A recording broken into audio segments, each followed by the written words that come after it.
Nagsisimula ang kwentong ito sa unang araw ni Echika sa klase kung saan nahihirapan siyang mag-focus sa lahat ng mga babae na nakatingin sa kanya. Pumasok si Maya sa klase at nagpakilala ngunit ang mga babae ay nakatitig pa rin kay Echika kaya sinimulan niyang ipaliwanag kung paano sila magpapalipas ng susunod na 3 taon sa akademya. Sinabi niya sa kanila na magsimulang magpakilala at tumingin si Echika kay Hoki para sa suporta.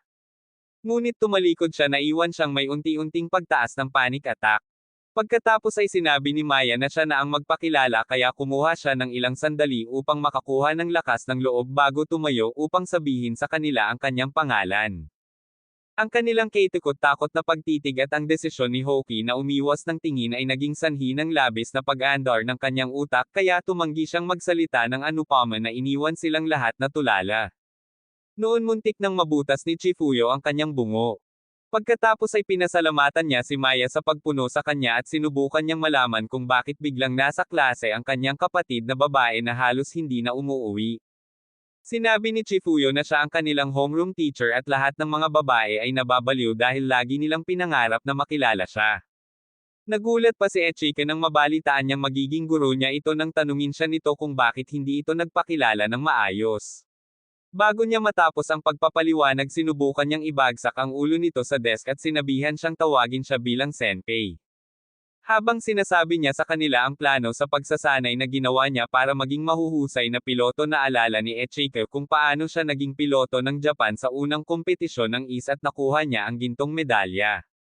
Si Maya ang pumalit upang ipaliwanag ang IS suit na unang ginawa isang dekada na ang nakalipas para sa mga astronaut. Dahil sa isang kasunduan mula sa Alaska ito ay gagamitin lamang para sa sports at ang akademya ay ang tanging lugar kung saan maaaring sanayin ang mga piloto kaya ang mga mag-aaral mula sa buong mundo ay nag-enroll upang matuto. Pagkatapos ay sinabihan sila ni Maya na ay enjoy ang 3 taong pagsasanay na kasisimula pa lang nila ngunit nababahala pa rin si Echika sa katotohanan na siya ang unang tao na nag-pilot ng IS-suit.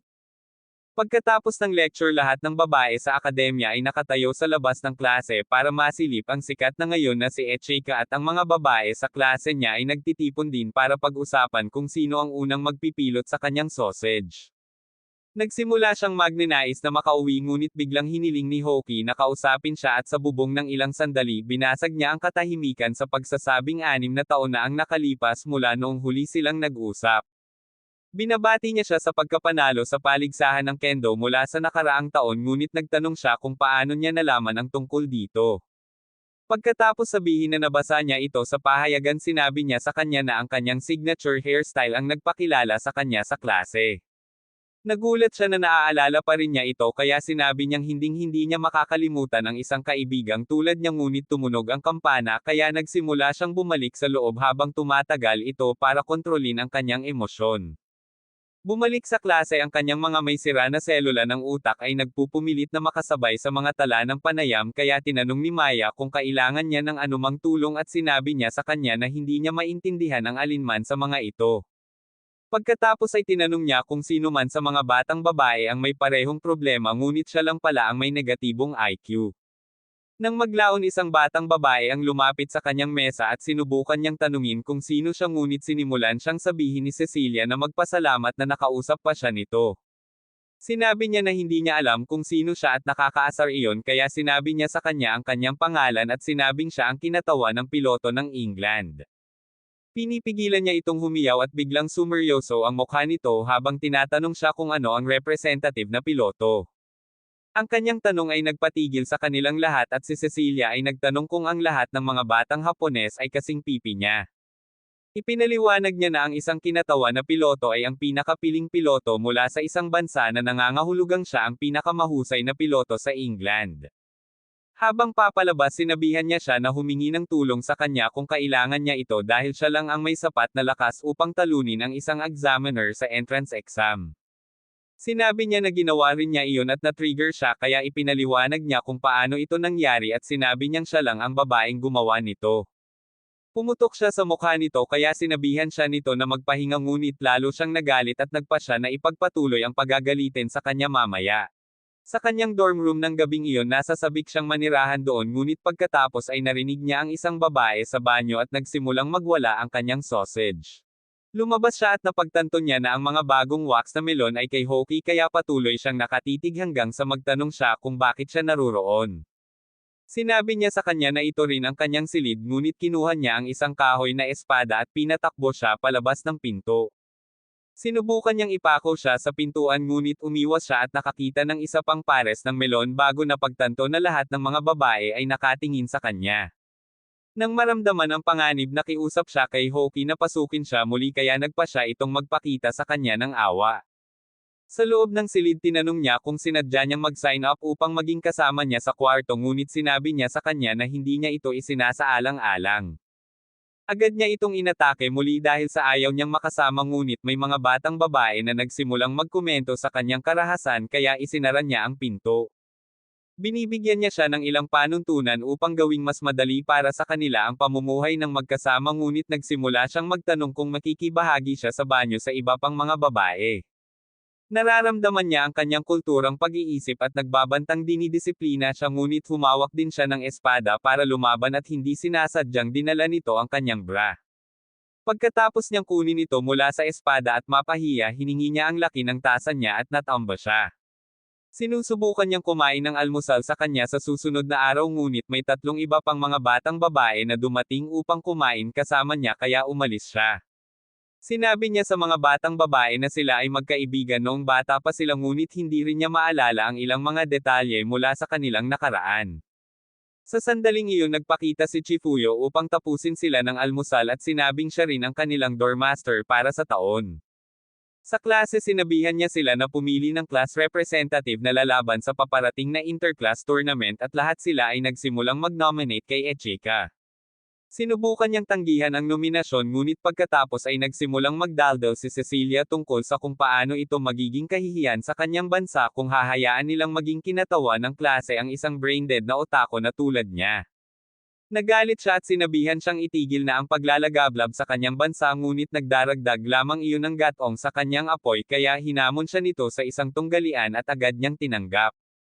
Pagkatapos ay nagpa siya si Chifuyo na bigyan sila ng isang linggo upang maghanda at sinabing ang mananalo ay magiging kinatawa ng klase. Sa klase sa susunod na araw sinabi ni Chifuyo kay Echika na kailangan niyang maghintay hanggang may handa ang kanyang personalized na suit bago makakuha ng anumang tamang pagsasanay dito. Narito ang mga batang babae na biglang nasasabik tungkol dito at gustong malaman kung bakit ang mga personalized na suit ay isang malaking bagay. Pagkataya nilang harapang ang suit sa mundo kaya sinabi sa kanya ni Chizam na walang nakakaalam tungkol sa teknolohiyang ginamit upang lumikha ng core ng mga suit maliban kay Echika Tenobi. Naaalala niya na ang mabalahibong Einstein ay talagang nakatatandang kapatid na babae ni Hoki at ipinaliwanag ni Chifuyo na nakakakuha siya ng isang personalized na suit dahil kailangan nilang mangolekta ng data upang maunawaan kung bakit siya ang unang lalaking nagpapilot nito.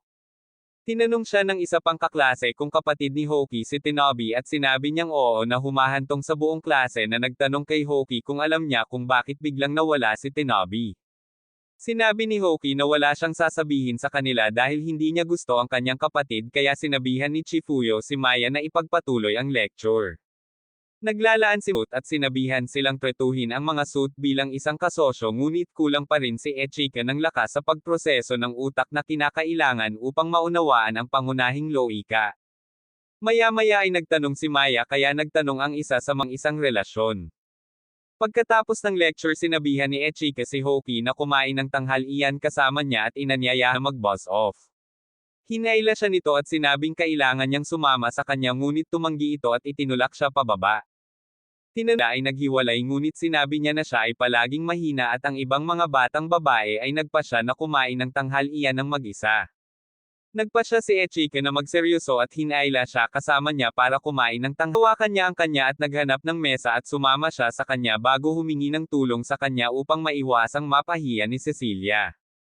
Tinawag niya itong hanggal para sa pagsali sa tunggalian sa unang lugar ngunit pagkatapos ay isang batang babae ang biglang nagpakita upang mag-alok sa kanya ng ilang personal na pagsasanay. Sinabi dahil siya ay isang ikatlong taon na mag-aaral kaya sinabi sa kanya ni Hoki na siya ay kapatid ni Tenobi at ang babae ay agad na umalis. Ang litsyon ni Hoki dahil sa pagiging isang kalunos-lunos na mahina. Pagkatapos ay sinabi niya sa kanya na kalimutan ang tungkol sa pagsasanay sa suit dahil wala siyang sapat na pagtitiis upang mabuhay laban sa Prime Sokora. Habang nagpapalit sa bandang huli pinaniniwalaan ni Hoki ang kanyang sarili na ang kanyang kalupitan ay kinakailangan upang mapalakas muli si Echika. Naaalala niya ang pagsasanay kasama niya 6 na taon na ang nakakaraan at sinabi niya na ito ay dahil niya na maaari niyang itinuro sa kanya ang mga pangunahing kaalaman. Nagpasya siyang huwag pansinin ang kanyang mga reklamo ngunit pagkatapos ay sinabi ni Maya sa kanila na ang kanyang suit ay naihatid na kaya sila ay nagagawa niyang manatili sa kanyang mga paa at patuloy na umiiwas ngunit ang kanyang mga putok ay masyadong malakas kaya tiningnan niya ang kanyang inventaryo at pinaandar ang kanyang mga espada. Tinawag niya itong clown dahil sa pagdadala ng espada at sabihin sa kanya na nakita niya ang mga taktika nito habang nakakuyom ang kaliwang kamay sa kanyang level of control sa kabila ng pangalawang beses na niyang nakasuot ng suit ngunit sinabi ni Shifuyo na malaban sa default na setting nito sa buong oras. Dala siya ng higit pang mga missile para pasabugin siya ngunit madali niyang pinutol ang mga iyon. Sumakalipas ang ilang sandali ipinaliwanag niya na ang kanyang pag-atake ay isang napakalakas na kasanayan na kumuha ng enerhiya mula sa kanyang shield barrier upang mapataas ang epekto nito. Ayon sa mga alituntunin ang maubos na shield barrier ay nangangahulugan ng pagkatalo kaya natalo siya dahil hindi niya masyadong alam ang pag-atake. Matabigyan siya ni Maya ng isang malaking libro upang basahin upang maunawaan niya ito. Sa pagbabalik sa kanilang dorm tinanong ni Hoki kung gusto niyang kumuha ng isa pang guro ngunit sinabi niya na gusto lang niyang matuto mula sa kanya. Basta iyon si Cecilia ay nasa shower na iniisip ang kanyang mukha at nagsimulang makaramdam ng ibang uri ng pagkabasa. Kinabukasan sila ay nakapila sa labas para sa inutusan sina Echika at Cecilia na i-activate ang kanilang mga suit. Madaling na-activate Echika at sinalakay siya ni Shifuyo ng pasalita bago makapag-focus ng sapat para ma-equip ang suit. Pareho silang lumipad ngunit habang si Cecilia ay madaling nagmamanyobra sa hangin si Echika. Nagtanong si Cecilia kung bababa siya upang kumuha ng pribadong mga aralin mula sa kanya ngunit naantala sila ng isang utos na makarating isip na tulan siyang pagalitan ni Shifuyo dahil sa pagsira sa lugar ng pagsasanay at nagalit din si Hoki sa kanya ngunit humarang si Hoki at sinabi sa kanya na hindi niya kailangang magpa-check up dahil sa ganap na hadlang ng suit. Sinubukan siya ni Cecilia na umatras ngunit tumanggi si Hoki na itulak siya at pinilit ni Echika na maunawaan kung bakit bigla silang napupuot sa isa't isa. Nang maglang klase ngunit nalilito siya dahil natalo siya kay Cecilia. Sinabi niya sa kanya ang tungkol sa kanyang desisyon na suportahan ang patriarchy ng isang beses at nilaktawan ang bahagi kung saan inalis ng kanyang face card ang kanyang kakayahang mag-isip ng maayos. Nakikita ang lahat ng mga batang babae na nasa sabik para sa kanya hindi siya pinapansin nito. Sa sandaling iyon isang batang babae mula sa pahayagan ng paaralan ang nagpakita upang kumuha ng larawan at sinabihan si Cecilia na lumapit para makipag-shoot sa kanya kaya pagkaraan ng ilang sandali sa kanya dahil sa pagiging bastos at sinabihan siya nito na huwag mag-alala tungkol dito. Kinabukasan sa klase pinag-usapan nilang lahat ang inter-class tournament at sinabi sa kanya ng mga babae ang tungkol sa isang transfer student na pumalit na sa representative para sa class 2. Matapos sabihin sa kanya ni Yuko na ang estudyante ay nagmula sa China tinanong niya kung magiging problema siya para sa kanila sa panahon ng paligsahan ngunit sinabi ni Shizam na wala itong dapat ipag-alala dahil ang suit. Sa sandaling iyon nagpakita si Rin at sinabihan silang mag-isip muli dahil mayroon din siyang personalized na suit. Agad siyang nakilala ni Echika at tinanong kung siya ba ang Rin na kilala niya ngunit hindi niya pinansin ang tanong nito at sinabi sa kanila na siya ang transfer student bago mag-declare ng digmaan sa kanilang klase. Sinimulan ni Cecilia na alamin kung sino si Rin para kay Echika at ang kanyang ekspresyon ay nagsimulang gumawa ng kanyang pagkasira ng karakter kaya tinanong niya kung patuloy lang itong nakatitig sa kanya at biglang nabasag ang kanyang ulo ni Chifuyo. Nagalit siya ngunit agad na nakilala si Chifuyo at nakinig habang sinasabi niya sa kanya na huminto sa paggawa ng napakaraming ingay. Pagkatapos ay sinabihan niya si Echika na hanapin siya pagkatapos ng klase kaya pumunta siya sa cafeteria kasama niya sa tanghalian at magkasamang umupo para pag-usapan ang nangyari noong nakaraang taon pagkatapos nilang maghiwalay. Na-curious siya kung paano napunta si Echika sa akademya kaya kinuwento niya sa kanya ang tungkol sa bago niya ito matanong kung paano siya naging mga kinatawan ng China pinutol sila sa ilang kadahilanan. Pagkatapos ay kilala ni rin si Hoki at sinimula ni Cecilia na makipag-usap tungkol sa kanyang sarili ngunit hindi siya pinansin ni Rin upang tanungin si Echika kung kailangan niya ng tulong sa kanyang pagsasanay sa is. Nagalit si Cecilia kay Rin dahil sa hindi niya pinapansin at sumali si Hoki para sabihing siya ang namamahala sa pagsasanay ni Echika ngunit pumalakpak si Rin sa pagsasabing karapat-dapat siyang sanayin siya dahil mas malapit sila bilang magkaibigan.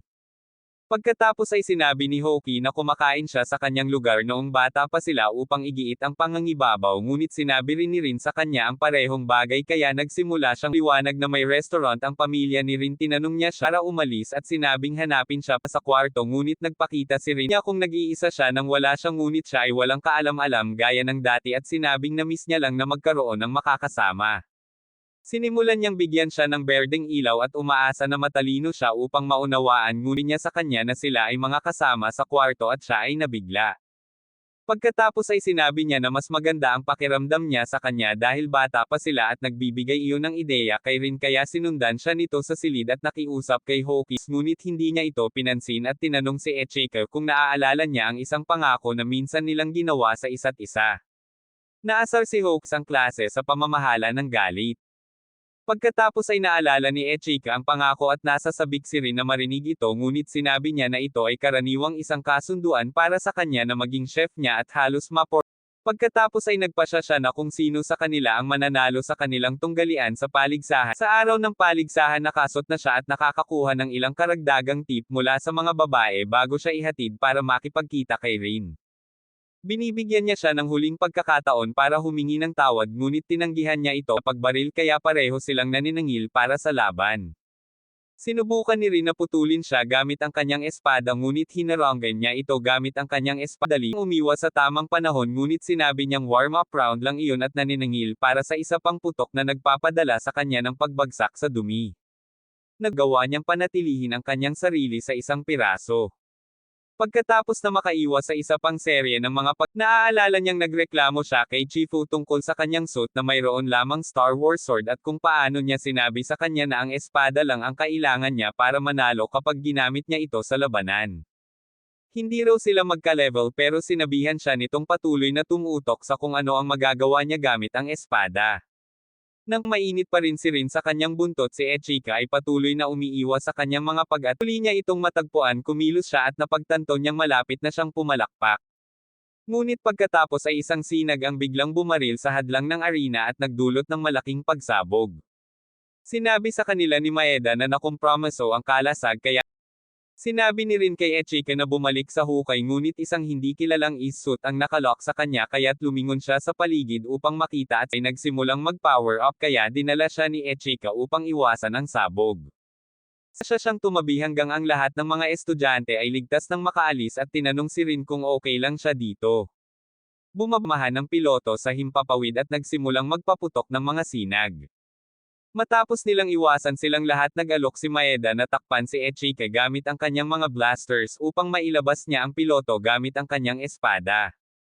Nagsimula siyang sumabog at pareho nila sa control room nagsimulang matakot si Maeda sa kanilang kaligtasan kaya sinabihan siya ni Chifu na magpahinga at subukang palamigan ito ngunit pagkatapos ay pagbalik sa labas nagtagal si Echika upang tingnan kung nasaan ang piloto at kumain ng masamang metal na suntok na nagpabalik sa kanya sa paglipad. Nadismaya si Cecilia at humingi ng pahita sa kanya ni Chifu na ang pag-lock ay na-trigger ng piloto para hindi nila matulungan si Echika Atrian. Pagkatapos ay itinanong niya kung tumawag si Chifu para sa mga reinforcements saan ang nakalock na Chifu ang lahat ng dahilan kung bakit hindi siya karapat-dapat sa kanyang suit para sa mga misyon ng koponan. Sa wakas ay nakuha ni Rin ang isang hit na nagbibigay kay Echika ng puwang para sa kanyang pag-atake ngunit nabigo siyang maabot ang tama at si Echika ay nagsimulang magalit sa kanyang kawalan ng kakayahan. Napagtanto niya na ang kanyang kalasag ay nawawalan ng kapangyarihan at patuloy na umiiwas sa kanya hanggang sasabihin niya sa kanya na bumalik nang wala siya.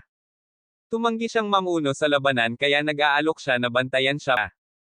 Nagpasya siyang magtiwala sa kanyang bituka at sinabing magagamit niya ang kanyang espada ng buong lakas para sa isang nakamamatay na tama laban dito. Nang malapit na silang umatake si Bo bahagi ito ng kanyang master plan. Nag-aatubili siyang pinasabog siya at ginamit niya ito para i-charge ang kanyang espada bago siya umatake para sa pag-atake.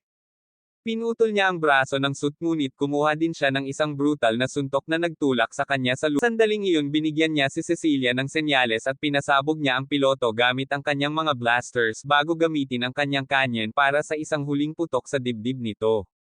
Nagsimula siyang magpasalamat sa kanya para sa pag-save at tumalikod na umalis ngunit ang suit ay nagsimulang bumangon para sa isang putok at sinisingil niya ito ng direkta upang alisin ito.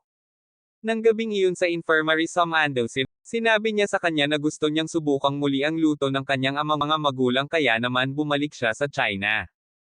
Tinanong niya kung maaari silang lumabas ng magkasama at nasa sabik siyang nagtanong kung ito ay isang petsa ngunit pagkatapos ay pumasok si Cecilia upang tingnan siya at nabigla nang makita niya si Rin. Hinihiling niyang malantay hanggang magising siya ngunit pag siya tungkol kay Chifuyo. Sa oras na iyon si Chifuyo ay nasa isang lab kasama si Maya. Ang core nito ay hindi kabilang sa nakarehistrong 467 na dapat ay ang tanging umiiral na. Pagkalipas ng mga araw si Echika ay nasa silid ni Dan na sinusubukang manalo sa isang laro ngunit patuloy siyang ginulo ni Dan sa mga tanong tungkol sa kanyang buhay sa akademya. Ikinwento sa kanya ni Echika ang tungkol sa pagkakaibigan nila ni Rin ngunit naramdaman ni Dan na may isang bagay sa pagitan nila na masyadong clueless para mapansin ni Echika. Sa sandaling iyon sinipa ni Ran ang pinto para sabihing handa na ang pagkain ni Dan ngunit pagkatapos ay nakita niya si Echika at nagtago upang isara ang kanyang kiddie cover. Ilang sandali pa sa restaurant ng kanilang pamilya sinabihan niya si Echika na maglaan ng oras sa pagkain para ma-enjoy niya ang lasa nito. Pagkatapos ay tinanong niya kung nagbago siya dahil sa isang date ngunit bigla siyang naging defensive at tinanong ni Dan kung makikilala ba niya ang isang berdeng ilaw kapag nakita niya ito. Sa akademya makalipas ang ilang gabi sinabi ni Maya kay Hoki na isang bagong silid ang inihanda para sa kanya ngunit sinimulan niyang sabihing mas gusto niya ang kasalukuyang kaayusan. Tinitingnan niya si Echika para sa suporta ngunit sinabi nito sa kanya na huwag mag-alala at sinabing talagang inaabangan niya ang pagkakaroon ng sarili niyang espasyo. Nagalit siya at nagpasya na umalis kaagad sa silid ngunit makalipas ang ilang segundo ay bumalik siya kaya tinanong ni Echika kung may nakalimutan ba siya. Ipinaalala niya sa kanya ang tungkol sa paparating na individual na paligsahan at hinihiling na isama siya nito sa isang petsa kung matatalo siya nito. Nasa sulok lang ang mga gossip queen at naririnig ang lahat kaya nagpasya silang ipakalat ang salita sa buong campus. Sa klase sa susunod na araw sinubukan ni Cecilia na alamin kung ano ang pinagchichismisan ng lahat ng mga babae at si Hoki ay nagtataka din kung tungkol saan ito. Sa wakas ay nakarating na si Echika sa klase at sumunod si Chifuyo sa likuran niya upang simulan ang homeroom. Sinabi sa kanila ni Maya ang tungkol sa isang bagong transfer student at lahat sila ay nanunood sa pagkabigla habang si Charles ay pumasok sa klase at nagpakilala. Nagsisimula silang mabaliw sa pagkakaroon ng isa pang lalaki sa klase kaya inutusan sila ni Chifuyo na tumahimik at sinabi sa kanila na ang pagsasanay para sa araw na iyon ay gagawin din sa klase. Sa sandaling pinaalis niya ang mga ito sinabi ni Echika kay Charles na kailangan nilang tumakas mula sa mga batang babae at hinayla siya kasama upang makapunta sa kanilang dressing room. Napansin ni Echika na kakaiba ang kinikilos ni Charles dahil sa pagkakalagay ng kamay kaya tinanong niya kung okay lang siya ngunit naabutan sila ng mga babae. Sinimulan nilang palakpakan silang dalawa sa mismong lugar ngunit nagawa ni Echika na tumakbo sa pinakamalapit na pasilyo at sinabi kay Charles kung bakit gusto ng lahat ng mga babae ang kanilang sausage bago sila makarating sa locker room. Ipinahayag ni Echika ang kanyang kaluwagan dahil sa wakas ay may ibang lalaki na makakausap at nagsimulang magpalit ngunit nahihirapan si Charles na mag-focus dahil ang abs ni Echika ay nakakagambala sa kanya. Sinabihan siya ni Echika na magpalit din at tumalikod saglit bago siya nakitang nakabihis na. Nagtanong siya tungkol sa iba't ibang kulay ng mga damit na pang-training kaya sinabi ni Charles sa kanya na galing ito sa kumpanya ng kanyang ama. Ipinaliwanag niya na ang kanyang ama ay ang presidente ng pinakamalaking kumpanya sa paggawa ng yelo sa France ngunit pagkatapos ay tumunog ang sirena kaya pumunta sila sa arena para sa pagsasanay. Sinabihan ni Chifuyo sina Rin at Cecilia na simulan ang mga bagay-bagay ngunit ang dalawa ay nagsimulang magreklamo tungkol sa palaging pagiging unang magpapakita ng demonstrasyon. Sinabi sa kanila ni Chifuyo na gamitin ito bilang isang pagkakataon upang mapabilib si Echika at iyon ay agad na nagpasigla sa kanilang espirito kaya nagsimula silang humingi ng malas na kapwa nila layong labanan sila.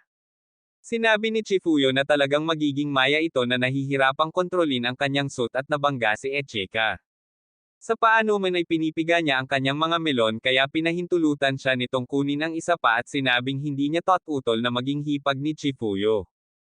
Agad na bumangon si Echika at hindi sinasadyang umiwas sa mga sinag mula sa mga kanya ni Cecilia ngunit itinoon ni rin ang kanyang ulo ng tama at ipinadala ang kanyang mga espada upang mapunit ito. Pinahinto siya ni Maya gamit ang kanyang rifle at nagpasalamat siya sa kanya kaya pinagsama sila ni Chifuyo para sa laban at sinabing kailangan nilang dalawa na labanan si Maya. Iniisip ng mga babae na ito ay hindi patas sa kanya ngunit sinabi ni Chifuyo sa kanila na sila ang dehado. Lahat sila ay umalis at ang mga batang babae ay nagpasya na pumunta sa lahat mula sa pagtalon ngunit si Maya ay madaling nakaiwas sa kanilang mga pag-atake. Matapos silang paglaruan ng ilang minuto pa pinabangga niya ang mga ito sa isa't isa at pinasabog sila ng kanyang blaster. Pareho silang bumalik sa arena at nagsimulang magtalo kung kaninong kasalanan ngunit sinabi sa kanila ni Chifuyo na hindi man lang sila nagkaroon ng pagkakataon laban kay Maya. Pagkatapos ay inutusan niya silang bumuo ng maliliit na grupo na pangungunahan ng mga may personalized na suit at halos lahat ng mga babae ay agad na sinundan sina Echika at Charles. Pagkatapos nilang lahat punan ng mga babae sa mga pangunahing kaalaman sinimulan siyang yayain ng mga babae sa grupo ni Echika kaya hinanap niya si Charles na nahaharap din sa parehong problema.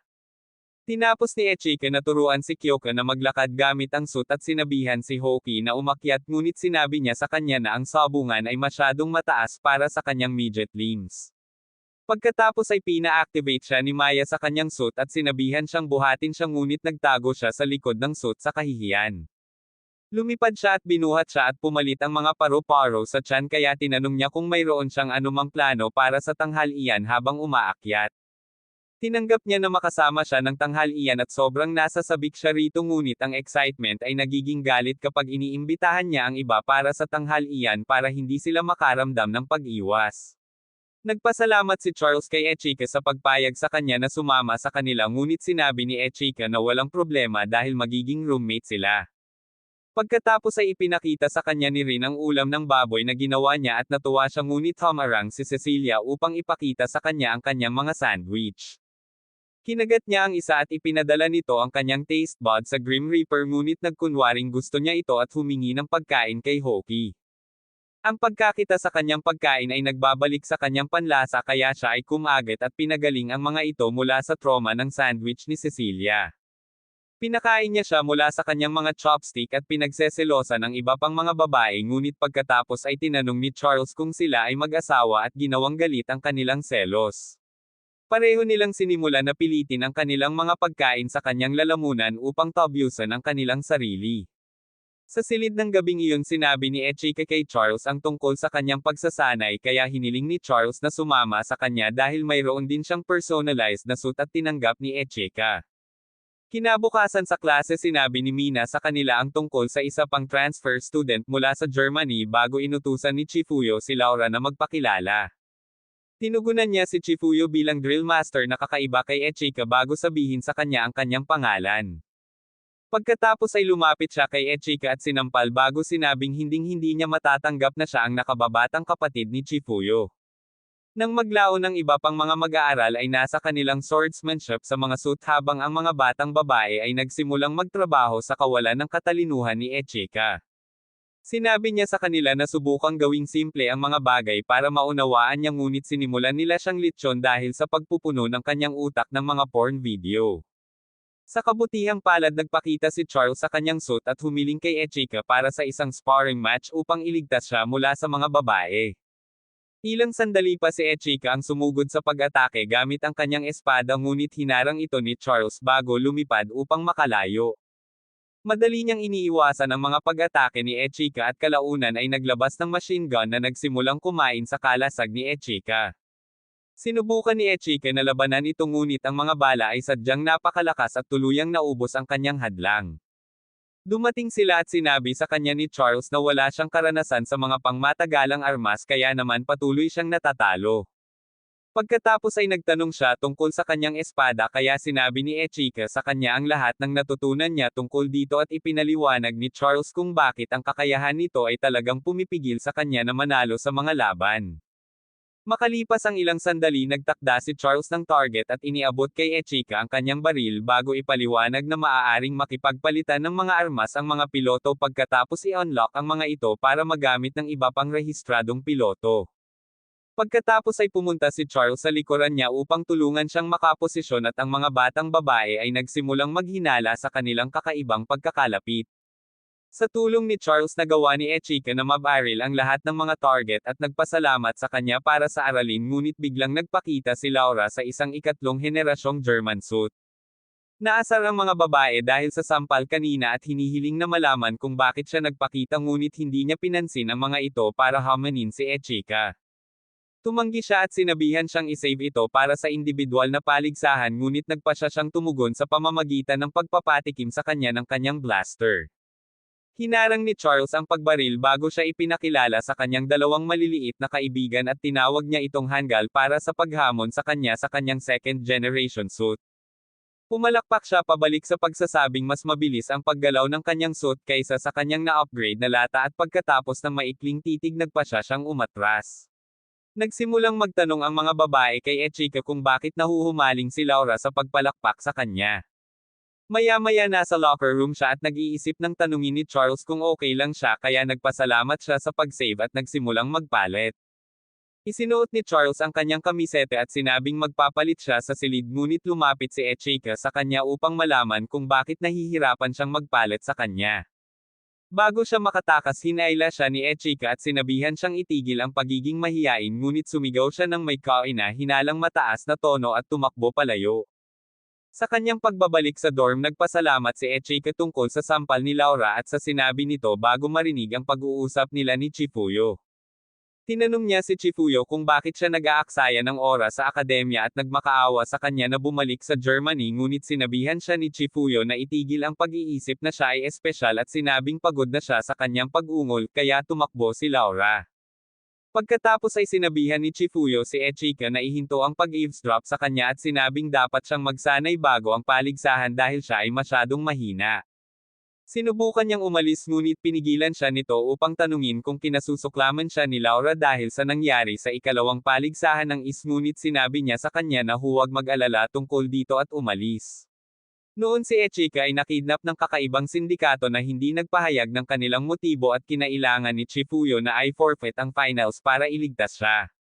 Natapos niya ang pagsasanay ng mga piloto sa Germany sa loob ng isang taon pagkatapos noon kaya hinala ni Echika na ito ang dahilan kung bakit kinasusuklaman ni Laura ang kanyang lakas ng loob.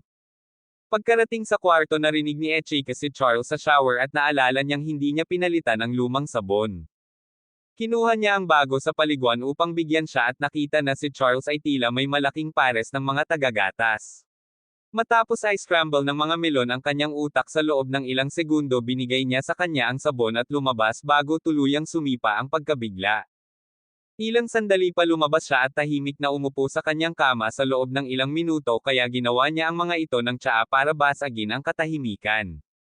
Hinawakan siya nito habang sinusubukang kunin ito at itinapon sa braso niya kaya tumakbo siya sa lababo para pigilan ang sakit.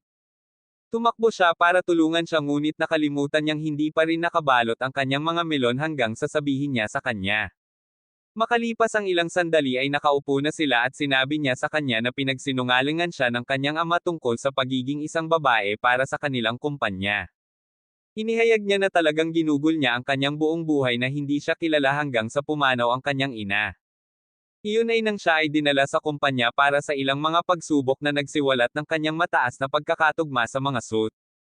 Sa pangalawang henerasyong mga suit na hindi gaanong hinihiling ng kumpanya ng kanyang ama ang kanyang misyon sa akademya ay makakuha ng data sa ikatlong henerasyong suit ni Echika sa pamamagitan ng pagpapanggap bilang isang lalaki.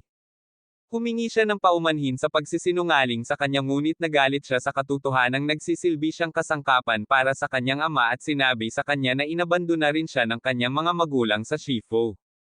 Pagkatapos ay tinanong niya kung mayroon siyang plano at sinabi niya sa kanya na ang tanging pagpipilian ay bumalik sa France kung saan siya ay malamang na itapon sa bilangguan. Nangako siyang itago ang kanyang lihim at hahanapin ang guidebook ng akademya upang basahin ang mga patakaran na nagsasaad na hindi niya kailangang sumagot sa kanyang bansa hanggang matapos ang 3 taong pagsasanay. Bumangon siya para pasalamatan siya sa pag-iingat ng sekreto ngunit muli siyang ginulo ng kanyang mga melon kaya sinimulan niyang takpan ang mga ito. Noon lang narinig nilang kumakatok si Cecilia kaya inihiga niya ito sa kama bago pumasok si Cecilia at sinabing may sakit siya. Nais ni Cecilia na gumaling siya at hinayla si Echika palayo upang kumuha ng hapunan kasama niya ngunit tumakbo sila sa hockey sa labas at nagsimulang magtalo ang mga babae kung sino ang makakasama niyang kumain.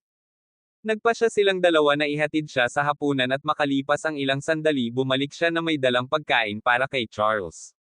Nagsimula siyang makipagpunyagi sa mga chopstick kaya sinubukan niyang kumuha ng tinidor ngunit sinabi niya sa kanya na huwag mag-alala.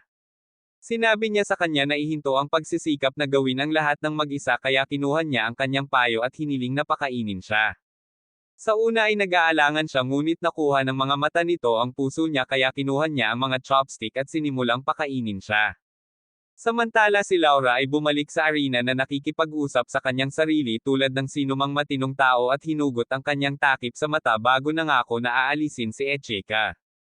Sa klase sa susunod na araw sa wakas ay narinig ni Narin at Cecilia ang mga alingaw-ngaw ng pakikipag-date ni Hoki kay Echika ngunit sa ilang kadahilanan ang mga batang babae ay umikot ng tsismis upang lumikha ng isang paligsahan sa pagitan nila na nagbibigay lamang sa nanalo sa paligsahan ng karapatang makipag-date sa kanya. Patuloy silang nag-uusap tungkol sa kanilang mga plano na makipag-date sa kanya hanggang sa magpakita siya kay Charles na gusto ring makisali sa kanilang mga chismis ngunit hindi na sila nag-uusap upang ilihim ito sa kanya. Nang maglaon malapit na si Hoki sa arena nagtataka kung bakit ang kanyang kahilingan na makipag-date sa kanya pagkatapos ng paligsahan ay isa na ngayong paligsahan laban sa iba pang mga babae. Nagpasya siyang manatili sa kanyang plano o naaalala ang pagsasanay para sa paligsahan ng kendo noong siya ay nasa ika-4 na baitang. Natalo siya bilang default matapos alisin ng proteksyon ng saksi ang kanyang buong pamilya dahil sa groundbreaking na trabaho ng kanyang kapatid sa mga issuit. Ang patuloy na paglipat ay nauwi sa paghihiwalay sa kanilang lahat at dinala siya sa isang madilim na landas ngunit nagpasya siyang manatili kay Kendo upang panatilihing buo ang kanyang katinoan. Iyon ay hanggang sa araw na napagtanto niya na ginagamit lamang niya ang kendo bilang paraan upang mailabas ang kanyang galit. Habang pinag-iisipan niya ang kanyang paglalakbay nagulat si Rin nang makita niya si Cecilia sa arena ng mas maaga kaysa sa inaasahan at sinabi niyang plano niyang gugulin ang kanyang oras sa paghahanda para sa paligsahan. Si Cecilia ay nagkaroon din ng parehong ideya ngunit pagkatapos ay ginamit ni Rin ang pagkakataon na magsalita sa kanya para sa pag-aakalang sila ay nasa pantay na katayuan. Pagkatapos ng ilang minuto ng trash talk nagpasya silang homanin ang isa't isa at i-activate ang kanilang mga suit ngunit nang malapit na nilang simulan ang laban nakatanggap sila ng sorpresang sabog mula kay Laura. Nagalit si Rin sa kanya dahil sa pag-abala sa kanilang laban ngunit sinabi ni Laura sa kanila na ang isang laban sa pagitan ng mga mahihina ay isang pag-aaksaya lamang ng advanced na teknolohiya sa kanilang mga suit. Sinamahan ni Cecilia si Rin para i-trash talk siya ngunit napagod si Laura sa chit-chat at sumenya sa kanilang dalawa na kunin siya kaya pumasok sila para turuan siya ng leksyon. Sa oras na iyon si Echika ay papunta sa arena kasama si Charles tinatalakay ang mga diskarte sa pagsasanay ngunit pagkatapos ay may mga batang babae na tumakbo sa kanila habang pinag-uusapan ang laban ni Laura at ng mga babae. Pagdating niya doon nakita nila ang mga batang babae na nagpupumilit na makatayo habang si Laura ay halos walang pawis.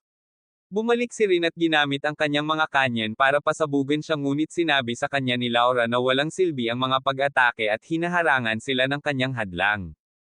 Nagulat si Echika nang makitang may kayang hamarang sa mga kanyen ni Rin kaya ipinaliwanag ni Charles kung gaano kaabante ang suit ni Laura. Matapos mabaygo si Rin nasabog muli naglabas si Laura ng mga galame para makuha siya at sinubukan niyang makatakas ngunit nahuli pa rin. Ginagamit ni Cecilia ang kanyang mga blasters para pilitin si Laura pabalik sa ere at dinala siya sa tamang lugar para sa isang missile blast ngunit si Laura ay may parehong ideya. Kinansela nila ang mga sabog ng isa't isa ngunit pagkatapos ay itinapon ni Laura si Rin kay Cecilia at pinabagsak silang dalawa. Sumisid siya upang tapusin ang mga ito ngunit sinimulan ni Rin na i-activate muli ang kanyang mga kanyen kaya nagpasya si Laura na pumutok ang mga ito. Si Cecilia ay gumawa ng isang mapanganib na tawag at bumaril ng isang missile kahit na nasa blast radius. Pinuri ni rin si Cecilia sa pagiging isang suicidal maniac at sinabi ni Cecilia sa kanya na ang sabog ay tiyak na nag-iwan kay Laura na may peklat ngunit sa sandaling mawala ang usok nakita nila siya sa himpapawid na humihingi ng higit pa ng walang kahit isang gasgas sa kanyang suit. Ginagamit niya ang kanyang mga galame upang balutin ang kanilang mga leeg at hinayla ang mga ito bago gilangin ang kanilang mga loob gamit ang kanyang mga kamao. Nang makita ito sinabi ni Hoki na hindi sila magtatagal sa kanya kaya nagsimulang humampa si Echika sa kalasag habang sinisigawan si Laura na tumigil. Nakatingin lang ito sa kanya at ngumingiti kaya inactivate niya ang kanyang mga suit at lumabas sa mga pader bago sumingil para sa isang pag-atake. Siya ay na-freeze sa lugar sa pamamagitan ng kanyang harang at tinawag niya itong isang emosyonal na bata bago ilagay ang kanyang blaster sa kanyang mukha. Bago niya mailabas ang kanyang utak pinaalis ni Charles ang kanyang blaster at ginulo siya kaya dinala ni Echika ang mga babae palayo sa labanan. Nilock sila ni Laura para sa isang pagsabog ng missile upang mailabas silang lahat ngunit sa huling sandali ginamit ni Echika ang natitirang kapangyarihan ng kanyang suit para sa isang acceleration. Patuloy na binaril ni Charles si Laura kaya ginamit niya ang mga galame para makuha siya at hinahawakan ang mga bala tulad ni Neo habang hinihila siya palapit. Nagpasya siyang bayaran siya para sa pagsira sa kanyang plano at i-activate ang kanyang espada ngunit hinarang ni Chifuyo ang pag-atake at sinabihan silang lahat na tumayo. Sinabi niya na ang lahat ng kanilang mga laban ay legal ngunit dahil nagdulot ito ng pinsala sa istruktura ng kalasag ng arena kailangan nilang suspindihin ang anumang mga laban hanggang sa araw ng paligsahan. Agad namang sumunod si Laura at lahat ng iba ay sumang-ayon dito kaya pinaalis sila ni Chifuyo. Sa paglaon sa infirmary sina Rin at Cecilia ay patuloy na nagsasabi na maaari nilang ilabas si Laura kung magpapatuloy ang labanan kaya sinabi ni Charles sa kanila na ihinto ang pagsisikap na magmukhang cool para kay Echika habang binibigyan sila ng tubig.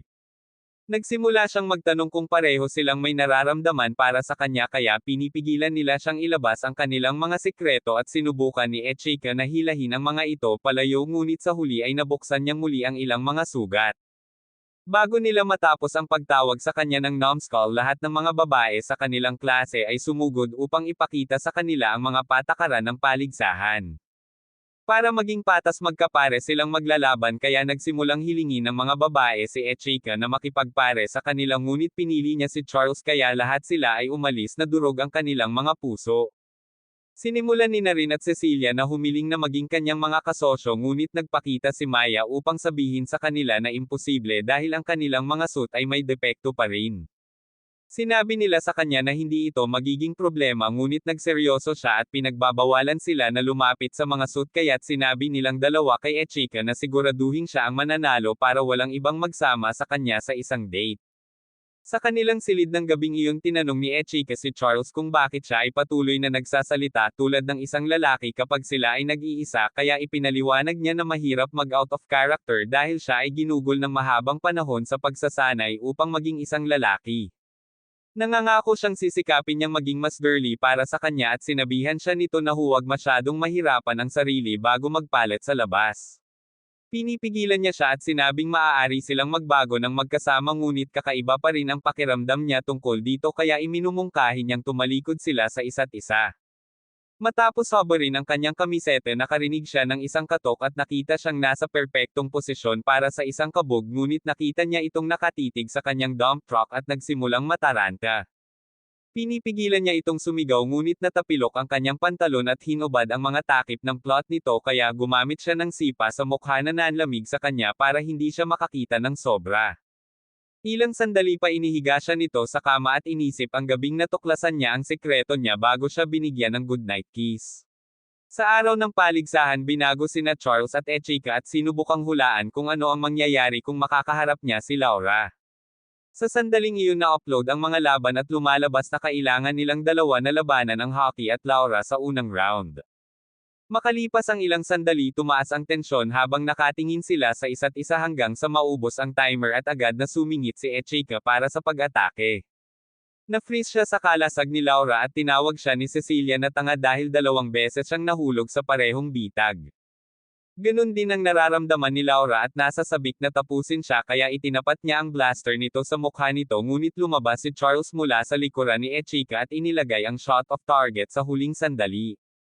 Bumalik si Laura para takasan ang kanilang pananambang ngunit nanatiling nakatutok si Charles sa kanya at nagsimulang mag-shoot. Pagkatapos ay pinangangalagaan ni Hockey si Laura mula sa mga putok bago ginamit ang kanyang espada upang itulak pabalik si Charles na nagpapaalala sa kanila na siya ay nasa laban pa rin. Nagsimula siyang makipagsagupaan ng mga espada kay Echika at dahan-daang nagsimulang madaig siya ngunit pagkatapos ay hinawakan siya ni Laura gamit ang kanyang mga galame at hinayla siya palayo upang kunin si Echika. Bumangon muli si Hockey at sinubukang sumama sa kanya ngunit humarang si Charles at ginamit ang kanyang mga machine gun para itulak pabalik si Hockey. Sa control room na pagtanto ni Maya at Chifuyo na sinusubukan nilang ilabas muna ang Hockey kaya pinuri ni Maya ang kanilang pagtutulungan ngunit sinabi ni Chifuyo na maaaring hindi ito sapat upang pigilan si Laura. Pagbalik sa labas nahihirapan si Hockey na makipagsabayan kay Charles at nagawa niyang makalapit ngunit hinarang siya ni Charles at nagpaputok hanggang sa maubusan ng enerhiya ang kanyang kalasag at iniwan siyang hindi makakilos. Pagkatapos ay sumama siya kay Echika upang kunin si Laura kaya naniningil siya upang gamitin ang kanyang malakas na pag-atake at sinimulan niyang alisin ang mga clip sa Laura upang mapanatili siyang abala. Pina-freeze siya ni Laura gamit ang kalasag kaya sinubukan ni Echika na umatake ngunit umiwas siya ipinahayag ang kanyang kahinaan sa kanya. Muli siyang umatake at na-freeze kaya sinubukan siyang ilabas muli ni Laura ngunit si Charles ay lumabas gamit ang kanyang mga baril at pinasabog ang blaster ni Laura. Umalis si Laura upang takasan ang kanilang pagkakasala ngunit sumunod si Echika at sa wakas ay nakakita ng isang pagbubukas upang maabot ang tama ngunit ang kanyang lakas ng kalasag ay nagsisimulang maubos sa huling sandali. Si Laura ay nagpatuloy sa offensiba at nagawang itulak siya pababa ngunit si Charles ay nagsimulang mag-shooting muli at sumingit sa pinakamataas na bilis upang mahuli siya sa kawalan. Bago niya mailagay ang kalasag pinasabog siya ni Echika gamit ang rifle ni Charles at ginamit niya ang isa sa kanyang mga galame para patumbahin siya. Pagkatapos ay ibinalik ni Charles ang kanyang atensyon sa pamamagitan ng isang suntok na tumago sa kanyang kalasag at nagpapadala sa kanya ng pagbagsak sa dingding ng arena. Sa tingin ni Echika ay tapos na ito ngunit si Charles ay naniningil upang tapusin ang trabaho at patuloy na ginigiling ang kanyang kaloob-looban habang sinisimulan niyang maalala ang kanyang nakaraan. Siya ay sinanay bilang isang nakamamatay na sandata sa buong kanyang pagkabata sa Germany ngunit pagkatapos na malikha ang mga ace-suit siya ay naging disposable dahil wala siyang mataas na compatibility. Nagpasya siyang sumailalim sa isang lab procedure na nagpabago sa kanyang mata upang mapataas ang kanyang compatibility sa isang antas na higit pa sa maaaring maabot ng ibang piloto. Sa kasamaang palad tinanggihan ng kanyang mga cell ang pag-upgrade at binansagan siyang nabigo ngunit pagkatapos ay nagpakita si Chifuyo at tinulungan siyang tumaas sa mga antas na mas mataas kaysa sa kanyang mga kapantay. Isang araw ikinwento ni Chifuyo sa kanya ang tungkol kay Echika na may ngiti sa kanyang mukha at iyon ang naging dahilan ng pagkamuhi nito sa kanya dahil pakiramdam niya ay siya ang kahinaan ni Chifuyo na aalalang nag-trigger ito ng reaksyon sa kanyang suit na nagpapadala ng surge of power sa buong arena bilang nagsisimula siyang sumanib dito. Agad na sinimulan ni Chifuyo ang lockdown mode kaya ang mga mag-aaral at mga scout ay nag-aagawan upang maligtas habang napagtanto ni Echika na ang bagong anyo ni Laura ay isang imitasyon ng pamamaraan ni Chifuyo. Naasar siya at sinabihan si Charles na tumalikod ngunit si Laura ay sumingit at madaling itinaboy ang kanyang espada bago gumamit ng pangalawang pag-atake upang i-deactivate ang kanyang suit. Ang kanyang galit ay patuloy na tumataas habang pinapanood niya ang kanyang pag-insulto sa pamamaraan ni Chifuyo kaya't muli siyang bumangon na dumudugo ang kanyang braso ngunit pinigilan siya ni Hockey at sinampal ang tae sa kanyang mukha upang mapatahimik siya. Pagkatapos ay sinabi niya sa kanya ang tungkol sa mga taon na sinanay siya ni Chifuyo at kung gaano kahalaga sa kanya ang pamamaraan ngunit sinabi sa kanya ni Hockey na huwag ipagsapalaran ang kanyang buhay dahil dito habang nagpapakita ang mga guro upang hawakan ang sitwasyon. Sinabi pa rin sa kanya ni Echika na kailangan niyang lumaban para protektahan ang karangalan ni Chifuyo kaya nag-aalok si Charles na ilipat ang enerhiya na natitira niya sa kanyang suit. Matapos itong ilipat ipinangako niya sa kanya na isusuot niya ang kanyang mga damit kung matatalo siya at sinabi ni Chifuyo sa mga nakadeploy na guro na huminto upang magkaroon ng pagkakataon si Echika na i-back up ang kanyang pahayag. Sinabihan siya ni Hockey na mag-ingat ngunit sinabi niya sa kanya na huwag mag-alala at sumisingil upang i-unlock ang tunay na anyo ng espada. Sinubukan ni Laura na putulin siya gamit ang kanyang espada ngunit ginamit niya ito upang itulak ito sa isang tabi bago hiwain sa mismong suit. Pinalaya siya mula sa kontrol nito sa proseso. Siya ay nahulog sa kanyang mga bisig at naanod sa isang mahabang panaginip kung saan iniisip niya ang tungkol sa kanyang layunin hanggang sa makita niya ang kanyang mukha at nagising sa infirmary ilang oras mamaya upang makita si Chifuyo na nakaupo sa tabi niya. Ipinaliwanag ni Chifuyo na ang kanyang implant sa mata ay mayroong Valkyrie trace system na itinuturing pa ring ilegal sa pagbuo ng mga IS system. Pagkatapos ay sinabi niya sa kanya na ihinto ang pagsisikap na maging katulad niya at hilingin sa kanya ang mabilis na paggaling bago lumabas. Nang gabing iyon sa hapunan sinabi ni Charles kay Echika na ang natitirang bahagi ng paligsahan ay nakansela at ang mga batang babae na sabik na nagpaplanong manalo ng isang petsa sa kanya ay nabigo. Pagkatapos ay nagpakita si Hoki at lumapit upang itanong kung gusto pa ba niyang makipag-date sa kanya. Nasa sabik siya at nagtanong kung bakit kaya sinabi niya sa kanya na kailangan lang niya ng kaibigan na tutulong sa kanya na mag-shopping at binasag niya ang kanyang pangagamit ang isang masamang cross bago sinira ang kanyang mga mani at umalis. Tinanong ni Charles kung mayroon ba talaga siyang depekto sa utak na pumipigil sa kanya sa pag-unawa kung ano ang berdeng ilaw ngunit sumabad si Maya para sabihin sa kanya ang isang paliguan ng mga lalaki na nakaset up para sa kanilang dalawa.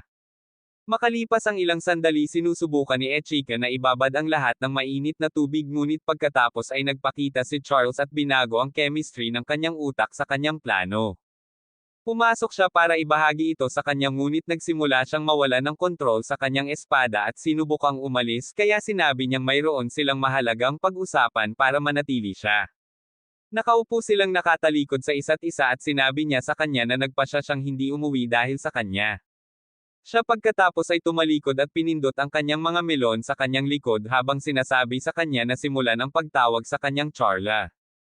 Kinabukasan muling ipinakilala siya ni Maya bilang Charla sa buong klase at lahat sila ay nagsimulang magtanong ngunit pagkatapos ay sinira ni Rin ang pinto sa kanyang suit at nagsimulang maniningil upang pumutok sa ulo ni Echika. Ilang sandali pa napagtanto niya na nasa isang piraso pa rin siya at nakita niyang iniligtas siya ni Laura kaya sinubukan niyang magpasalamat ngunit bigla siyang hinayla nito para sa isang maalab na halik na ikinagulat nilang lahat. Pagkatapos ay sinabi niya sa kanya na mayroon siya ng kanyang soulmate ngunit ang kanyang utak ay nahuhuli ng isang segundo bago ang pagkabigla.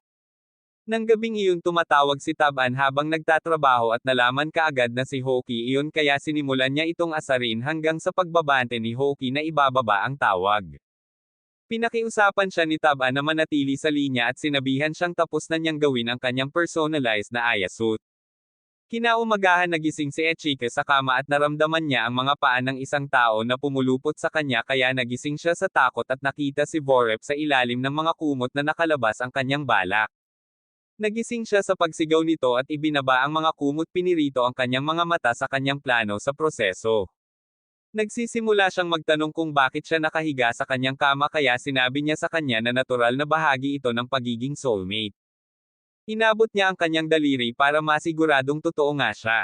Pagkatapos ay kinuha niya ito para sa isang arm lock at nag-alok na bigyan siya ng ilang mga aralin sa pakikipagbuno ngunit pagkatapos ay pumasok si Hoki upang simulan ang kanyang sesyon ng pagsasanay kasama niya at na-freeze sa pagkabigla pagkatapos makita ang kulturang aktibidad na lumalabas sa kanyang mga mata.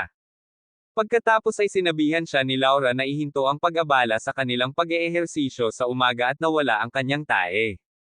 Kalaunan si Echika ay nasa tren kasama si Charlotte na gustong malaman kung bakit niya piniling lumabas kasama niya.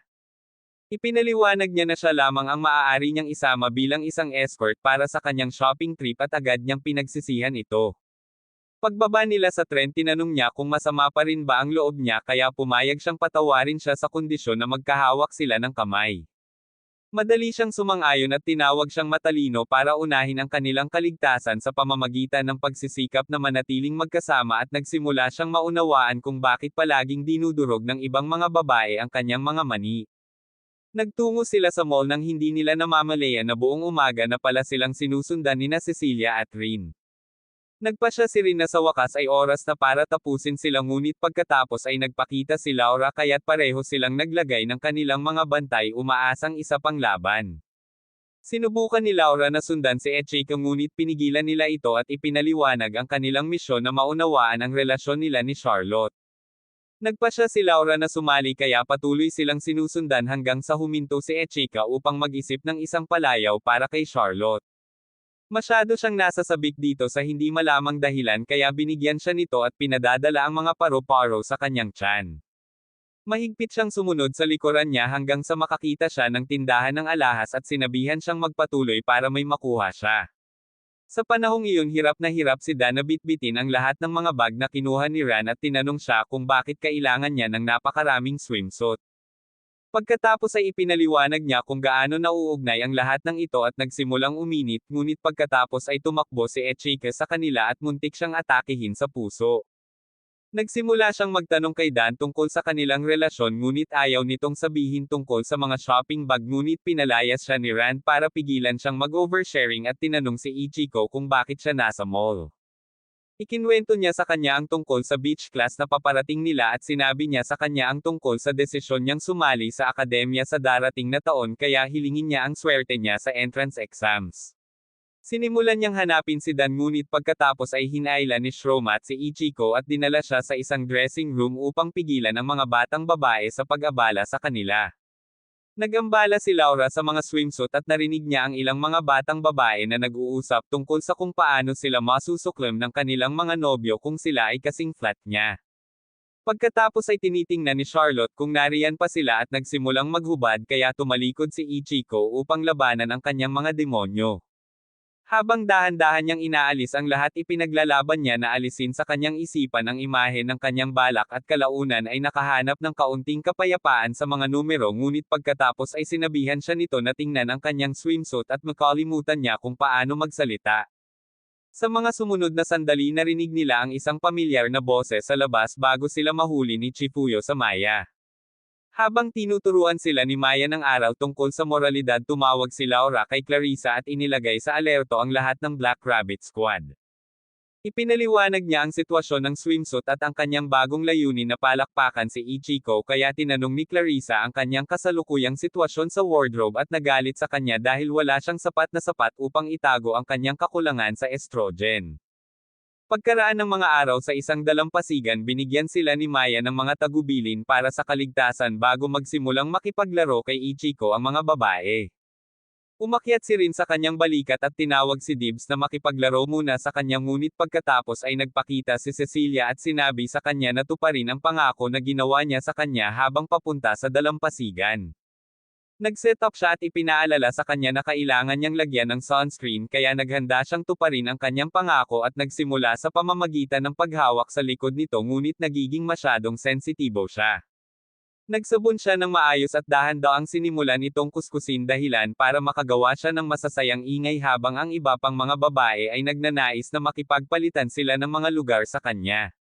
Nang matapos siya sa kanyang likod sinabihan siya nito na asikasuhin ang kanyang mga cake sa susunod ngunit si Rin ang pumalit at nagsimulang kukulitin siya. Pagkatapos ay pinalamanan ni Rin ang lotion sa kanyang mga bitek at sinubukan ni Cecilia na huminto ngunit sa huli ay ipinakita kay Ichiko ang kanyang mga melon. Makalipas ang ilang sandali hinahamon siya ni Rin sa isang karera sa tubig at lumipad bago siya mapunta sa posisyon ngunit makalipas ang ilang segundo nagsimulang mag-crack ang kanyang mga binti. Nagpupumilit siyang manatiling nakalutang ngunit nauwi sa pagkatalo sa karagatan at dahan-daang nalunod. Sa kabutihang palad nakarating si Ichiko sa kanya sa oras at hinaila siya pabalik sa baybayin upang matiyak na okay siya. Pagkatapos ay nag-alok si Cecilia na dalhin siya sa inn at humingi ng tulong kay Shizen para kaladkarin siya palayo kaya hindi siya makagambala sa kanyang mga plano para kay Ichiko. Noon pa lang nakakita siya ng isang mommy at muntik nang masiraan ng loob ngunit sinabi sa kanya ni Charlotte na si Laura lang iyon na nahihiya pa ring ipakita sa kanya ang kanyang swimsuit.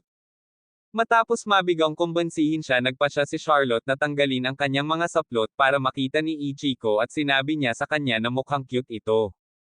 Ang iba pang mga batang babae ay nagpapakita para sa isang laban ng volleyball kaya lahat sila ay napupunta sa mga posisyon para maglaro ngunit hindi mapigilan ni Laura ang pag-iisip tungkol sa papuri na ibinigay niya sa kanya at sa huli ay nakatanggap sila ng isang bagsak sa kanilang mukha. Kapag tinanong niya kung ayos lang siya ang kahihiyan ay nagiging labis na hindi mahawakan kaya tumakbo siya sa karagatan upang magtago. Isinasaalang-alang ni Ichiko na sundan siya ngunit pagkatapos ay binigyan siya ng mga melon ni Maya ng ibang bagay na pagtuunan ng pansin at sa wakas ay ipinakita ni Chifuyo ang balangkas na antas ng diyosa na itinatago niya sa likod ng kanyang suit sa opisina. Lahat sila ay ginugugol ang natitirang bahagi ng araw sa paglalaro sa dalampasigan at sinusubukang ipakita ang kanilang mga curve kay Ichiko. Bago lumubog ang araw mamaya nahanap na ni Chifuyo si Hoki sa isang bangin at alam na niya kung ano ang nasa isip niya. Pagkatapos ay sinabi niya sa kanya na si Tab Ainet ay hindi konektado sa nangyari kay Laura ngunit sinabi rin niyang inaasahan niyang lalabas siya sa susunod na araw.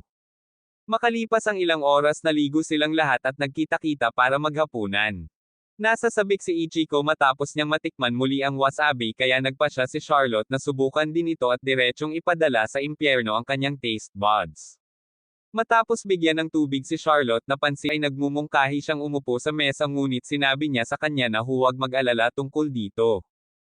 Pagkatapos ay nakita niya na si Hoki ay nabalisa sa ilang kadahilanan ngunit ang kanya kaya't siya ay nag-alok na pakainin siya at agad itong sumagot ng oling sinabihan si Ichiko na ihinto ang pagkatapos ng hapunan ng mga babae ay nasa kanilang mga silid na babaliw sa hindi nila pakikipaglaro kay Ichiko at napansin nila si Cecilia na naglalagay ng isang espesyal na bagay. Sila ay nasa sabik na makita ito at nagsimulang habarin siya. Nagawa niya ang iba pang mga batang babae na sabik na nakikinig sa pag-uusap ni na Ichiko at Chifuyo. Nagsimula silang makarinig ng mga kakaibang ingay na nagmumula sa silid kaya sumando si Cecilia upang marinig ito ngunit ang kanilang bigat ay nauwi sa pagtulak pababa ng pinto. Nakita nilang nagpapamasahe lang siya at ilang sandali pa napaluhod sila, nagmamasahe pa ito nang biglang hawakan ni Chifuyo ang mga cake ni Cecilia bago itinaas ang kanyang robe at pinuri ang kanyang napiling damit panloob. Seryoso siyang napahiya at nakiusap kay Chifuyo na ihulog ang robe kaya ginawa niya ito at pinadalhan si Ichiko ng inumin. Pagkatapos magpapong ng lata at humigop tinanong niya kung bakit sila tahimik kaya sinabi nila sa kanya. Pagkatapos ay tinanong niya kung bakit gusto nila si Ichiko at inilista ang lahat ng mga dahilan kung bakit siya ang magiging pinakamahusay na kasintahan bago itanong kung gusto nila siya. Nasa sabik sila sa pag-aakalang binibigyan niya sila ng pahintulot na dalhin siya sa Pound Town ngunit sinabi niya sa kanila na mag-isip muli at sinabing kailangan nilang pagbutihin kahit na malapit na silang maging karapat-dapat sa kanya. Kinaumagahan nakita niya sinabi si Cecilia at na-curious kaya't isang carrot rocket ship. Nagdebo si Tenobi at hiningi si Hoki ngunit hindi niya alam kung saan siya tumakbo kaya kinuha ni Tenobi ang kanyang Hoki tracker at nagsimulang maghanap. Pagkatapos lahat sila ay nasa isang pagbubukas para sa espesyal na pagsasanay ngunit ipinaalala ni rin kay Chifuyo na si Hoki ay walang personalized na suit. Sinubukan ni Chifuyo na ipaliwanag ang tawag ni Hoki kay Taban pabalik sa akademya ngunit pagkatapos ay narinig nilang lahat ang hiyawan at pinapanood si Taban na pumasok sa dramatikong pagpasok para yakapin si Chifuyo. Tinulak niya siya kaya nag-hi si Tenobi kay Hoki at sinimulang purihin ang kanyang hitsura. Humingi siya ng mabilis na pagpiga sa kanyang mga melon ngunit tumugon si Hoki sa pamamagitan ng pagsisikap na basagin ang kanyang bungo. Pagkatapos ay sinabihan siya ni Chifuyo na ipakilala ang kanyang sarili sa iba kaya sinabi niya sa kanila na siya ang sobrang henyo sa likod ng kanilang mga suit at iniwan sila sa pagkabigla. Nadagdagan ang kanilang pagkabigla nang magpatawag siya ng bagong suit na ginawa niya para kay Hoki at sinabi sa kanila na ito ang unang ikaapat na henerasyong suit na umiiral. Pagkatapos ay pinaakyat niya si Hoki at nilipol ang kanyang keyboard na parang hacker sa Coke para lock ang kanyang data sa mga suit. Pahat na kumakain ng alikabok habang pumailan lang siya sa mga ulap. Ina-activate niya ang kanyang mga espada at sinubukan ang mga ito sa pamamagitan ng pagsabog sa mga ulap bago nagpalabas si Tenobi ng missile launcher para gawing kawili-wili ang mga bagay. Madaling pinasabog sila ni Hokay at nasa sabik na patuloy na subukan ang suit ngunit pagkatapos ay naubusan si Maya ng agarang balita para kay Chifuyo tungkol sa isang misyon. Kaagad na pinaalis ni Chifuyo ang session at dinala sila sa Riles. Sinabi niya sa kanila na ang ay ilang minuto ang layo mula sa kanilang airspace at sinabing ang misyon ay i-neutralize ito upang hindi ito makapinsala sa mga sibilyan. Pagkatapos ay tinanong niya kung mayroon silang anumang mga ideya kaya hiniling ni Cecilia ang mga spec sa suit at sinabi niya sa kanila na maaari silang ilagay sa pagsubok kung sasabihin nila sa iba ang tungkol sa mga spec. Matapos basahin ito napagtanto ni Cecilia na ang suit ay halos kapareho ng kanyang Zamora, nagtanong kung maaari silang makakuha ng isang visual dito upang makita ang mga armas nito, ngunit sinabi sa kanila ni Chifuyo na ito ay gumagalaw ng masyadong mabilis para sa isang close-up. Pagkatapos ay sinabi ni Maya na kailangan nila ng is na may malakas na one-hit na pag-atake upang maalis ito at ang tanging suit na may kakayahang iyon ay kay Echika. Ang kanyang mga salita ay nag-activate ng Alphanum kaya't hinailan niya ang kanyang big boy na pantalon at sinabihan siyang magtiwala sa kanya. Nagsimulang magtanong si Chifuyo kung alin sa kanilang mga suit ang sapat na mabilis para mapalapit si Echika sa panya ni Tenobi kung paano ay activate ang armor nito bago sabihin na ginawa niyang upgraded version ang espada nito ng suit ni Echika. Sinabi rin ni Tenobi sa kanila na ang misyon ay nagpapaalala sa kanya ng insidente ng White Knight noong isang dekada na ang nakalilipas. Isang buwan matapos ipahayag ni Tenobi ang mga suit ng isang mga missile mula sa bawat bansa sa mundo ay naisaaktibo upang pasabugin ang Japan, ngunit sa biglaan isang misteryosong piloto na nakasuot ng puting suit ang nagpakita at sinira ang lahat ng mga missile bago nawala sa paglubog ng araw. Nagsimbang partikular na mga tanong tungkol sa White Knight kaya pagkatapos ay sinabihan sila ni Chifuyo tungkol sa bagong plano ng misyon para kunin nina Echika at Hoki ang suit ng binata kaya tinulungan ang misyon. Makalipas ang ilang sandali sa dalampasigan, tinitingnan ni Echika kung oras na para simulan ang misyon at binibigyan niya si Hoki ng senyales upang umangkop dito. Pagkatapos tinitingnan niya upang matiyak na handa na siya, ngunit ang kanyang nasasabik na tugon ay nabalisa sa kanya kaya tinanong niya kung kailangan niya ng isang segundo upang makapasok sa zone, ngunit inaangkin niya na mas malamig kaysa sa isang linggo sa taglamig. Ibinibigay sa kanila ni Chifuyo ang huling rundown ng plano mula sa control room at sinusuri upang matiyak na tuwid ang lahat. Na-curious din ang mga babae sa tugon ni Hoki dahil masasabi nilang medyo hype siya kaya sinabihan ni Chifuyo si Maya na gumawa ng pribadong channel para kay Echika at sinabihan niya itong bantayang mabuti si Hoki para hindi makapasok ang kanyang excitement. Pagkatapos ay bumalik si Maya sa bukas na channel at inutusan sila ni Chifuyo na magsimula kaya hinawakan ni Echika si Hoki at lumipad siya sa isang hindi kapani-pani walang bilis na halos matamba siya. Pagkatapos kumonekta sa isang satellite at makuha ang lokasyon ng target suit, si Hoki ay bumilis at nakarating sa lokasyon nito. Pagkatapos ay inihanda ni Echika ang kanyang espada para sa pag-atake at si Hoki ay sumakay sa pinakamabilis na bilis upang mapunta niya ang tama, ngunit napansin sila ng suit at nagsimulang umiwas. Nagagawa pa rin ni Hoki na mapalapit para sa pag-atake, ngunit umiwas ang suit at nagsimulang magpaputok ng mga flare kaya naghiwalay sila para umiwas.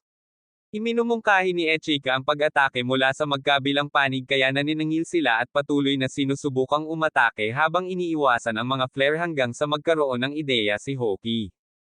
Kinokontrol niya ang kanyang mga blasters para doblehin ang firepower at isinara ang distansya para mabuksan si Echika, ngunit pagkatapos ay nakakita siya ng isang barko sa dagat at sumisid sa kanya. Bago niya malaman kung bakit nagsimulang magpaputok muli ang suit at hinaranggan silang lahat ni Echika upang pigilan ang isa na makarating sa barko. Pagkatapos niyang sabihin sa kanya, tiningnan niya ito ng malapitan at sinabihan siyang huwag ng abala sa pagligtas sa kanila dahil mga mangangaso sila, ngunit patuloy niyang pinangangalagaan ang mga ito hanggang sa maubos niya ang juice. Sinaktan niya ito at sinabihan siyang hindi mahalaga ang mga poachers, ngunit pagkatapos ay nakipag-ugnayan siya sa kanya at sinabihan siyang ihinto ang pagtingin sa iba dahil sa wakas ay mayroon na itong personalized na suit na nagbibigay sa kanya ng higit na kapangyarihan. Ang realisasyon ay nagsasanhi sa kanya upang malaglag ang kanyang espada at maging emosyonal kaya ang suit ay nagkusa na ipaalala sa kanila ang kanilang kasalukuyang sitwasyon sa pamamagitan ng pagpapakawala ng isang nakakabaliw na dami ng mga flare. Lumipad si Echika patungo dito at ginamit ang kanyang katawan para protektahan siya, ngunit ang putok ay lumakas at pareho silang bumagsak sa karagatan. Nang gabing iyon sa control room, nakita ni Chifuyo na huminto sa paggalaw ang target suit kaya tinanong ni Wai kung kailangan pa nilang ipagpatuloy ang misyon at sinabi sa kanya ni Chifuyo na kailangan nilang tapusin ito maliban kung makakuha sila ng utos na itigil ito. Ang mga batang babae ay nagsimulang kumatok mula sa labas kaya sinabi niya sa kanila na tumayo at sinabi ni Laura sa kanila na ihinto ang pagsubok, ngunit hindi nila maiwasang mag-alala dahil hindi pa sinubukan ni Chifuyo na tingnan si Echika. Pagkatapos nilang bumagsak sa karagatan ibinalik siya ni Hoki at hindi siya nakaimik habang inutusan ni Chifuyo ang mga medics na gamutin siya at sinabihan silang lahat na tumayo. Itinuro din ni Cecilia kung gaano kalamag si Chifuyo kay Hoki kahit na muntik na niyang ipadala si Echika sa kabilang side dahil sa kanyang mood swing. Pagkatapos ay sinabi ni Laura sa kanila na si Chifuyo ay talagang nag-aalala tungkol sa kanya ngunit maaari lamang tumuon sa pagtatapos ng misyon dahil kailangan itong gawin. Samantala sa isa pang silid na nanatiling walang malay si Echika habang naaalala ni Hokuto ang sinabi nito sa kanya bago ang pagsabog at sinimulang sisihin ang sarili sa nangyari. Pinutol ni Maya ang kanyang pagkamuhi sa sarili upang magmungkahi na magpahinga ngunit tumanggi siya kaya sinabi sa kanya ni Maya na ito ay utos din mula kay Chifuyo. Umalis siya at tumakbo sa baybayin hanggang sa huminto siya para mahabol ang kanyang hininga at naalala niya ang pagiging bully niya sa ika-4 na baitang dahil sa pagsusuot ng laso sa paaralan. Noon sinabihan ni Echika ang mga bully na huminto na ngunit ang kanilang plus size na pinuno ay patuloy na nagsasalita ng basura kaya binitawan siya ni Echika. Pagkatapos ng mga klase ng kendo noong araw na iyon pinuri siya nito at sinabihan na isuot niya ang kanyang laso ngunit patuloy itong naging pag-alit kaya nagpaalam ito at tumalikod na para umalis. Pinigilan niya ito at sinabi sa kanya ang kanyang pangalan sa unang pagkakataon upang maalala niya ito at sinabi rin niya ang kanyang pangalan. Paulit-ulit niyang iniisip ang lahat hanggang sa magpakita si Rin at magtanong kung paano niya pinaplanong bumawi sa muntik niyang pagbabalik kay Echika sa Diyos. Hinawakan siya ni Rin sa kwelyo at humingi ng sagot ngunit sinabi ni Hoki na hindi na niya gustong magpapilot muli sa suit kaya sinampal ni Rin ang kanyang mukha at sinabihan siyang ihinto ang pagiging isang karapat-dapat na brat. Tinawag niya siyang duwag dahil sa pagsisikap na huminto na at sa wakas ay ipinahayag niya ang kanyang pagkabigo sa misyon kaya sinabi ni Rin sa kanya na hindi pa ito tapos at ang iba pang mga batang babae ay nagpakita din upang kunin ang mga bagay sa kanilang sariling mga kamay. Matapos hilahin ni Laura ang kasalukuyang lokasyon ng target tinanong ni Hoki kung talagang susuwayin nila ang mga utos ni Chifuyo at sinabi ni Rin sa kanya na sulit na tanggalin ang suit. Sa wakas ay nahanap na muli ni Hoki ang kanyang panloob na lakas kaya nagluto sila ng isang plano at ilang sandali pagkatapos ng paglubog ng araw gumamit si Laura ng isang putok mula sa kanyang canyon upang magising ang suit. Bumalik sa control room nagsimulang magpanik si Maya at tinanong si Chifuyo kung tatawagin sila pabalik ngunit alam ni Chifuyo na hahatakin nila ang isang bagay na tulad nito. Matapos magising ang suit muling nagpaputok si Laura ngunit naiiwasan nito ang lahat ng kanyang mga pag-atake sa pinakamataas na bilis at sinubukan siyang atakihin. Nawala ito ni Cecilia sa target at sinimulang alisin ang laman ng kanyang mga clip ngunit ang bilis ng suit ay nagpapahirap sa kanya na matamaan kaya si Charlotte ang pumalit sa kanyang mga baril at nakuha ang unang dugo. Iniiwasan ng suit ang iba pa niyang pag-atake at pagsisid ng mga bomba para makatakas kaya sumisid si Charlotte pagkatapos nito ngunit nagsimula itong muling magpakawala ng mga flare kaya bumagal siya upang harangan ang mga ito gamit ang kanyang kalasag. Salaitan silang lahat sa pag-atake at patuloy na nag-aaksaya ng bala hanggang sa tamaan ito ng isa sa mga putok ni Cecilia at itinulak ito pabalik. Si Rin ang pumalit at sinisingil ang kanyang mga kanyan ngunit ang suit ay nagsimulang umiwas muli kaya't si Hoki ay umatake gamit ang kanyang mga espada at nauwi sa pagkapit para sa mahal na buhay habang dinadala siya ng suit habang ang iba ay patuloy na nagsasabi sa kanya na bitawan. Nagsisimulang mag-charge ang suit para sabog siya ngunit inactivate niya ang isang plasma blade mula sa kanyang mga paa at gumamit ng malakas na dropkick para bumagsak ito sa karagatan. Sa panahong iyon nananaginip si Hichol kung saan nagtanong ang White Knight kung bakit gusto niya ng kapangyarihan at nakikinig habang ipinapaliwanag niya na gusto niyang protektahan ang lahat ng kanyang mga kaibigan mula sa panganib. Isang maliit na batang babae ang pumalit sa pangarap at binibigyan siya ng isang bagay upang matulungan siyang makamit ang kanyang mga layunin. Samantala sa labas ang suit ay lumalabas sa karagatan sa isang matinding globo ng purong enerhiya bago magbago sa tunay nitong anyo. Gamit ang mga bagong kapangyarihan nito pinasabog nito si Hoki palabas ng kalangitan sa gabi at kinulong si Cecilia sa mga pakpak nito hanggang sa mamatay siya. Sinubukan ni Charlotte na harangan ang putok ngunit mabilis itong nakalusot at inilabas din siya. Bumagsak si Hoki sa isang rock formation at nagsimulang dahan-daang naanod sa kadiliman ngunit pagkatapos ay narinig niya ang boses ni Hichol at nagising siya nang makita itong nakatayo sa tabi niya.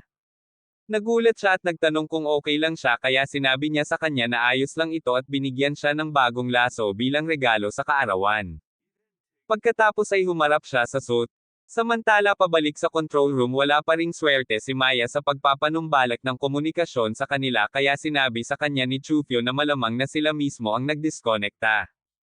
Ang iba pang mga batang babae ay biglang pumasok at inutusan niya silang bumalik ngunit pagkatapos ay sinabi nila sa kanya ang tungkol sa desisyon ni Echika na muling sumali sa laban.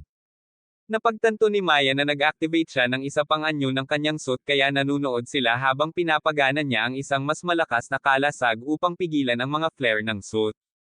Ang suit ay bumalik sa pag-atake kay Hoki at ang iba sa wakas ay bumangon upang lumaban kaya gumawa sila ng isang plano at umalis upang tapusin ang kanilang nasimulan. Ang panunood sa kanya sa pagkilos ay nasa sabik si Hokay na makipag-away sa kanya at ang pakiramdam na iyon ay nag-trigger ng biglaang pag-akyat ng enerhiya sa kanyang suit na nagre-recharge sa kanyang antas ng kalasag sa pinakamataas.